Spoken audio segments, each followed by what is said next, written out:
Jamaah rahimakumullah dengan Allah Subhanahu wa taala, ada dua kenikmatan yang Allah berikan pada hari ini yang luar biasa besar, dan itu tidak dimiliki oleh saudara-saudara kita yang lain.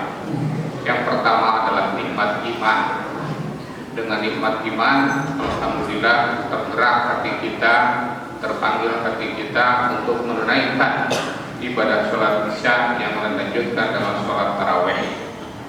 Demikian juga dengan nikmat sehat. Dengan nikmat sehat, hati kita, badan kita nggak ada rematik, nggak ada incok, nggak ada darah tinggi. Alhamdulillah sehat, bisa jalan ke masjid yang kita cintai ini.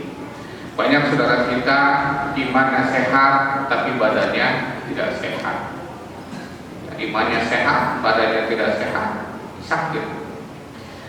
Banyak juga saudara kita badannya sehat tapi imannya nggak sehat, lagi sakit juga. Nah, kita berdoa kepada Allah Subhanahu wa taala semoga saudara-saudara kita yang sakit baik imannya maupun fisik badannya, semoga Allah Subhanahu wa taala segera menyembuhkan saudara-saudara kita.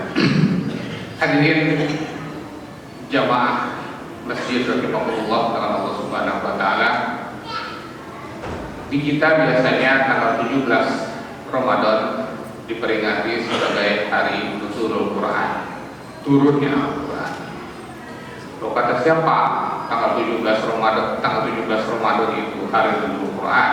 Allah sendiri menyebutkan bahwa Al-Quran diturunkan pada bulan Ramadan. Al-Quran diturunkan dalam surat Al-Baqarah, syahrul Ramadan alladzi unzila fihi al-Quran. Di bulan Ramadan itu unzila fihi al-Quran, diturunkan Al-Quran. Untuk apa Al-Quran itu? Hudal linnasi, petunjuk untuk manusia. Wa bayyinatin minal huda, dan penjelasan dari petunjuk itu ada di Al-Quran. Wal Furqan, dan Al-Quran itu berbeda dari kitab yang lain. Di sini perlu kita garis bawahi bahwa Al-Quran itu bukan hudal lil mu'minin saja, hudal lil muslimin saja, tidak. Al-Quran itu hudal lin nasi, petunjuk untuk seluruh manusia. Mau kafir dia, mau munafik dia, mau Yahudi dia, Al-Quran itu hudal lin nasi, adalah petunjuk bagi manusia. Pertanyaannya adalah, kita hidup ini mau pakai Quran atau tidak pakai Quran? Kata Rasulullah SAW dalam sebuah hadis menyatakan bahwa kullu ummati yadkhuluna jannah, seluruh umatku nanti kita ini umat Nabi Muhammad yadkhuluna jannah, masuk surga. Senang para sahabat dengar perkataan Rasulullah.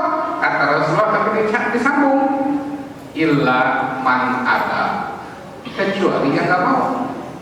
Kaget sahabat, kau ya Rasulullah, mayaba, siapa yang menolak? Kata Rasulullah, waman atau ani maka dapat jannah, yang taat kepadaku dia akan masuk surga. Waman asani, barang siapa bermaksiat kepadaku, faqad aba, dialah yang menolak. Jadi kalau kita mau hidup masuk kepada surga, kata Rasulullah, atau ani, turutilah, taatilah.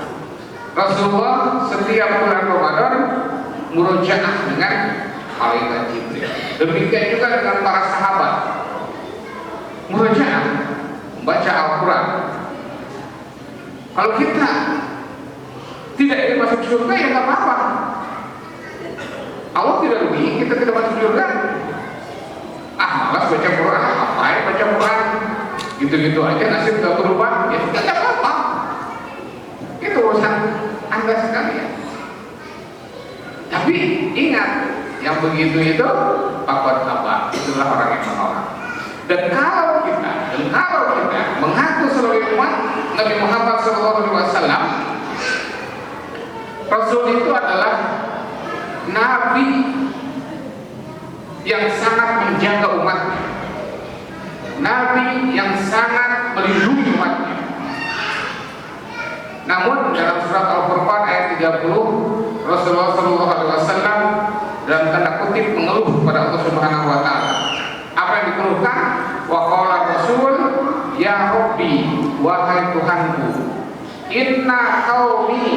sesungguhnya kaumku ini ittakhadhu hadzal qur'ana mahjura. Umatku ini Allah, wahai Tuhanku, ittakhadhu hadzal qur'ana mahjura, menjadikan Quran ini mahjura, sesuatu yang dicuekin, sesuatu yang diabaikan, sesuatu yang dilupakan. Jadi di sini juga kita harus ingat bahwa jangan sampai Tuhan Rasulullah SAW ini menimpa kepada kita bahwa kita adalah umat yang inna qaumi ittakhadhu hadzal qur'ana mahjura, menjadikan Quran ini sesuatu yang diabaikan, yang dicuekin. Al-Quran di rumah sampai bulukan, sampai kebul. Kenapa? Karena nggak pernah dibaca. Dikasih Quran, taruh aja di lemari, nggak pernah di situ. Apakah pertanyaannya Al-Quran itu tidak bertanggung kepada kita? Minta bertanggung kepada kita. Dan ingat, Rasulullah mengingatkan kepada kita, Iqra'ul Quran, bacalah oleh kalian ini Al-Quran. Fa'innahu ya'ti yawmal qiyamah, sesungguhnya Al-Quran itu nanti akan datang pada yaumul qiyamah, syafi'an li ashabihi, dia membawa syafaat kepada orang yang sudah membacanya. Di yaumul qiyamah nanti, hadirin kaum muslimin wa muslimat, istri minta tolong sama suami tidak bisa. Jangankan nolong suami, nolong dirinya sendiri sudah tidak bisa. Suami minta tolong sama istri tidak bisa. Kenapa? Masing-masing punya amal. Anak minta tolong sama orang tua bisa? Nggak bisa. Kenapa? Masing-masing punya amal. Orang tua minta tolong sama anak nggak bisa. Masing-masing punya amal. Nah, ketika timbangan kita di yaumul hisab itu hampir nilainya seimbang dengan antara kejahatan dengan kebaikan. Kalau kita sering baca Al-Quran, fa'innahu ya'ti yawmal qiyamah syafi'an li ashabihi. Al-Quran itu nanti akan datang kepada kita di yaumul qiyamah syafi'an, memberikan syafaat kepada kita yang biasa kita membacanya. Pahala yang ditawarkan di orang baca Al-Quran juga luar biasa. Fi kulli harfin asratu hasanat, dalam setiap huruf Al-Quran itu ada 10 kebaikan. Alif lam mim, alif harfun 10 kebaikan, lam 1 huruf kebaikan, mim 1 huruf kebaikan. Adapun orang watabatta, ya, yang terbata-bata membaca Al-Quran,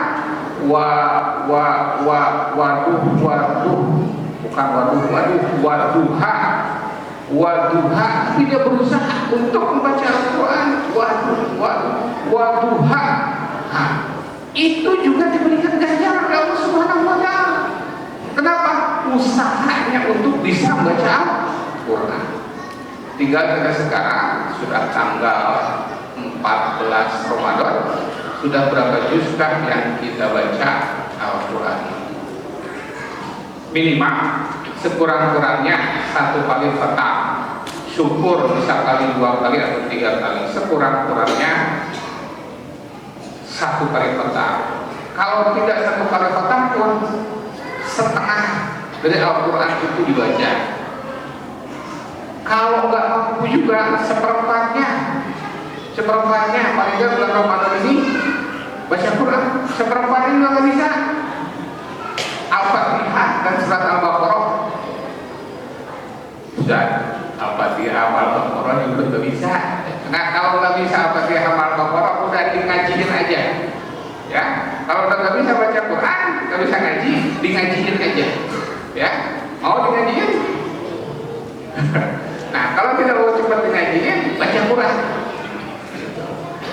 Hadirin rahimakumullah, dengan Allah Subhanahu wa Ta'ala, itu yang bisa saya sampaikan kesempatan tarawih kali ini. Mudah-mudahan bisa menggugah bahwa membaca Al-Quran itu bukan hanya kewajiban, tapi kebutuhan, ya. baca Al-Quran itu bukan hanya kewajiban, tapi kebutuhan. Kalau nggak baca Quran gitu ya, dari waktu pada subuh atau pada duha atau pada zuhur, perasaan ada yang kelewat gitu ya, kalau nggak baca Quran, nah itu berarti kita sudah menjadi kebutuhan. Sama seperti makan, kalau nggak baca Quran sama nggak makan, lapar gitu ya. Hadirin, mudah-mudahan apa yang saya sampaikan bisa dicerna, menjadi penggugah bagi kita sekalian. Mudah-mudahan Allah Subhanahu wa taala memberikan perlindungan kepada kita, keistiqomahan kepada kita untuk senantiasa mengamalkan apa yang diperintahkan dan menjauhi apa yang dilarang. Rabbana la tuzigh qulubana ba'da idh hadaytana wa hab lana min ladunka rahmah innaka antal wahhab. Rabbana faghfir lana dzunubana wa li ikhwanina alladziina sabaquna bil iman. Rabbana faghfir lana dzunubana wa kaffir 'anna sayyi'atina wa tawaffana ma'al abrar. Rabbana atina fid dunya hasanah wa fil akhirati hasanah wa qina adzabannar. Aqulu qouli hadza astaghfirullah li wa lakum. Wassalamualaikum warahmatullahi wabarakatuh.